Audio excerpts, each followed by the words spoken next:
Hello, one and all. Welcome to the True Crime Never Sleeps podcast. I am your host, Larry Leith.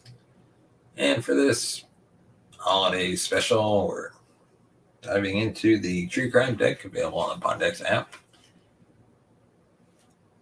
And as always, you can check them out today at poddex.com. And if you use the promo code Larry21, you can save 10% off on all your orders and help support the show in a small way. Nothing says the holidays like diving into serial killers, murders, true crime. So join us as we dive into their true crime deck and try to answer as many of their prompts as we can. So starting out, first one is, what person or persons, podcast host, TV host, police officer, detective, scientist, in the true crime world do you admire and why? I'm going to say that's a tough one. The only one that really can come to mind is John Walsh, and I admire him for what he's accomplished, even knowing that, even with his kid being murdered, and that just staying with you for the rest of your life. But he's managed to, get some guys back in prison that belong in prison. So yeah, I'm going to go with him. Next question. Should people who commit violent crimes be given a chance at parole? I'm going to go with yes, but it should be based upon, I guess, like psychologists, doctors, their analysis of the person. Do they believe that they would recommit or they would commit more violent crimes? If so, then obviously keep them in prison. If not, then look for ways to rehabilitate them. Meanwhile, next question. Do you know anyone personally that went to prison for murder? What's their story? Luckily, I do not. I don't know anybody personally. I mean, there's people that have lived in the same state as me that I know that went to prison. Ooh, the one question that sticks with me all my life. Who really killed JonBenet Ramsey? I actually have a podcast episode on this, or on the whole JonBenet Ramsey case, but I honestly think it was the parents. Or the brother. I don't know who per se did it, but I think it was one of them three. Like, it's too fishy for them not to be the ones responsible. And I mean, if you accidentally kill your kid doing whatever it is you're trying to do, I can understand that. Yeah, cover it up.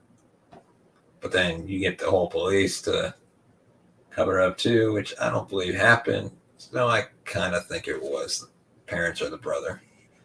I don't think it was anybody outside of that house. Do you think Ted Bundy killed more or fewer victims than what he claimed? I'm going to say fewer, just because I think he wasn't as smart as he thought he was. Why do you think people join a cult in the first place? I think it's a sense of belonging, and you find like-minded people there. What is the one homicide or missing person case that drives you crazy or is on your mind a lot? Other than JonBenet Ramsey, I'm going to go with the Zodiac. And allegedly, they identified the guy. I don't know if they really did. But if they did, then obviously it's not a missing persons case or a homicide. I would then go with, what was the one I was thinking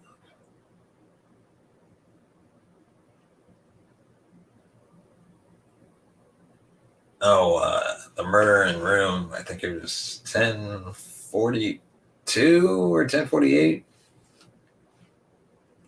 Which I think I did an episode on that one as well. What is it? I think his name is Ronald T. Owens. just randomly was murdered in his hotel room and nobody saw a thing. So that one intrigues me, and I've thought about it a lot. Which murderer could have been somebody if they didn't go down their dark path?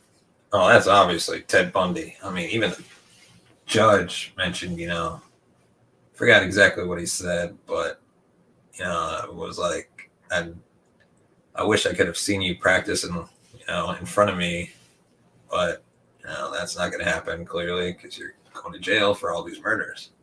But yeah, definitely Ted Bundy. All the others, I think, are just nobodies. Why do people still commit crimes when they know how advanced forensic science and evidence gathering is? That's tough. I think they just do it because something causes them to snap, and so they kill who they want to kill, or other crimes that they want to commit. Have you ever genuinely thought someone you know is currently or will one day become a serial killer? Not really. Everybody I know's, yeah, it's going to sound cheesy, but everybody I know is normal. Like, there's nothing that I'd be like, oh, yeah, he's going to be a serial killer. Like, there's nobody that I know, tortures animals, wets the bed, yada, yada, yada, that whole spiel. I mean, they're all just normal, average people. Like, I would honestly be surprised if, like, the very next day, all I hear is, oh, my good friend got arrested for killing 10 people. I would honestly be surprised.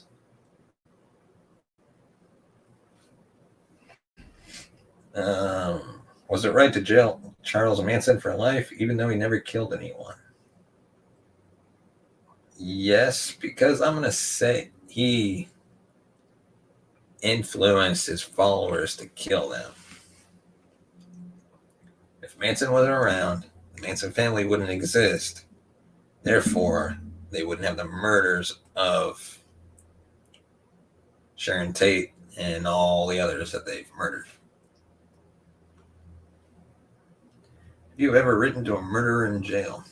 No, that wasn't my thing. I like true crime, but like I'm not like obsessed with, oh, let's go write some dude that murdered somebody in Texas or Florida or wherever. What are the best true crime documentaries you've ever seen? What is it? Shoot. Oh, Jinx. I think it's called Jinx. The Robert Durst documentary I liked. What was it? I think it's The Staircase that was on Netflix that I liked.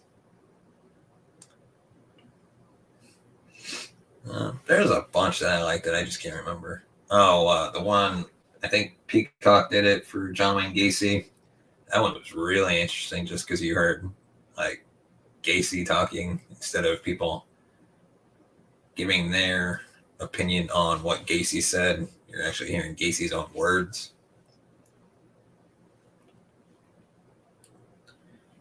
Next question is O.J. Simpson guilty or innocent of killing Nicole Brown Simpson and Ronald Goldman? Why or why not?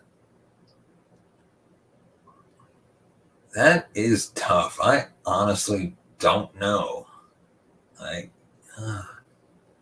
I've heard theories that it was his kid, which could have been, could not have been, could have been OJ. I don't really know. Like, honestly, I want to say he did it, but who knows? Like, even I think it was a documentary that came out with OJ, and like they brought the jury back, and the jury pretty much said the same thing. We think he's innocent, but then who knows?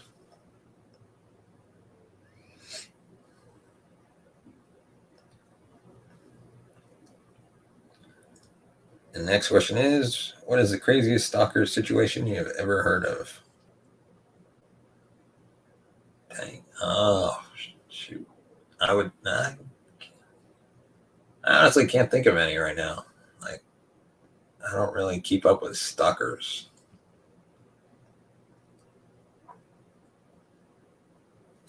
Which offender do you think would for sure, without a doubt, reoffend if they were granted parole.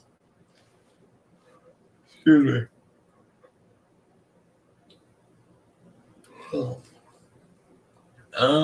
That's tough. Obviously Manson, but he's dead already. I hate to say it, but I think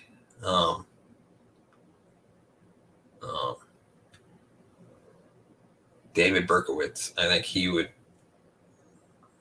reoffend.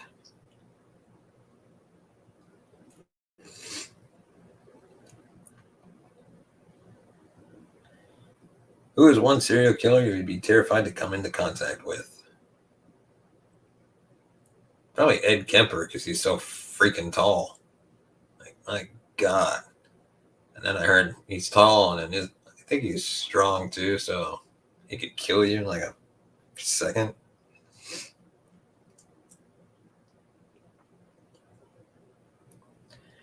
Next question. What is the reasoning behind mass murderers committing their killing spree? Do they snap, or is there any other reason behind it? Depending on what spree killers we're talking about, or mass murderers, I think there is. Like Columbine, I think Columbine, they were targeting people because they were bullied. But then I think others just want to kill people for the, I guess, what you want to call thrill of it. What was the first true crime case that got you hooked? That would be, what was it? Robert Hansen, the butcher baker from Alaska.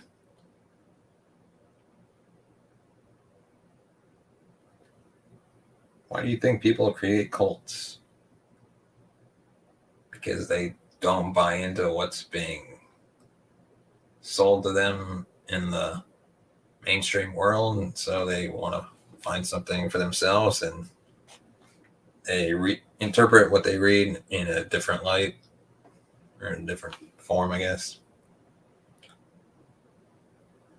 And they feel like they're outcasts, so they start their own little cult, and then it just spreads, and bad shit happens.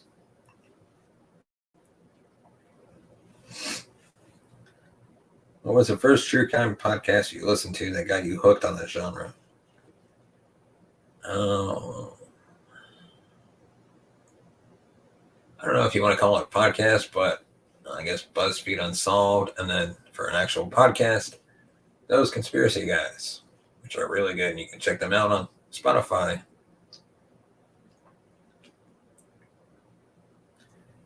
Next question. Do you think you can spot a psychopath? No.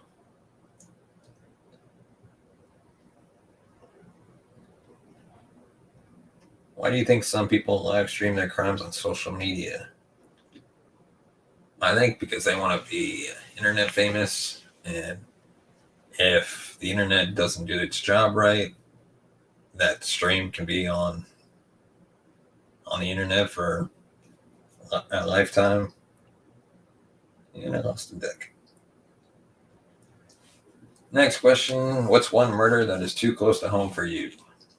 Oh, definitely.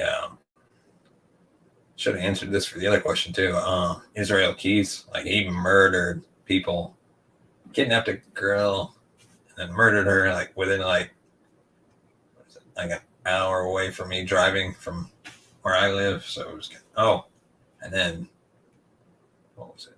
10 minutes away from where I live is where he dumped the body. So I'm like, yeah, it's a little too close. What is one case that you remember following on TV or in the media? That is tough. Now that I have to think about it. Let's see. What was this?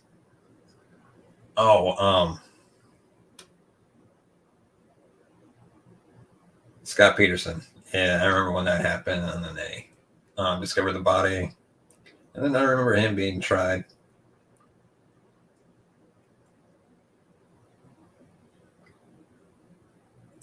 Do you believe that murderers ever deserve forgiveness? Why or why not? Honestly, I don't know how to answer that, because I feel like that's up to the victims. Like, if you want to forgive him, that's fine. To me, I feel like forgiving somebody like that doesn't really change anything. So you can forgive him, you can not. Just move on.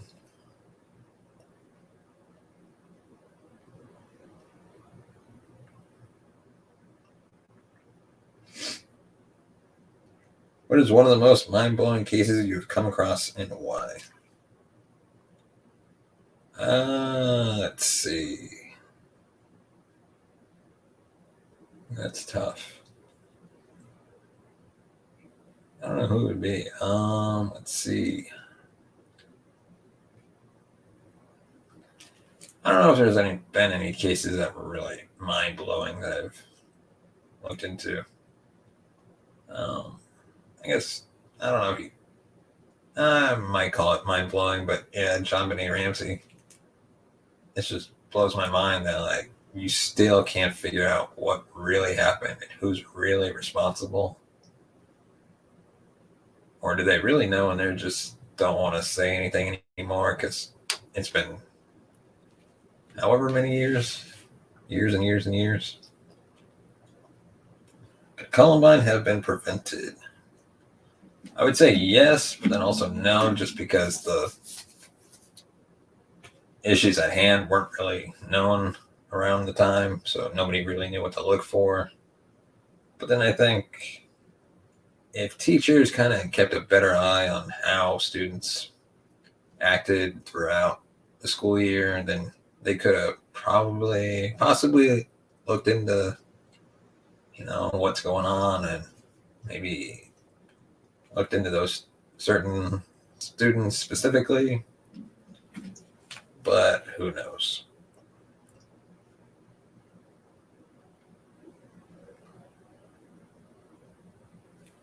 Why do you think John Wayne Gacy thought it was a good idea to bury his victims under his home? Let's see.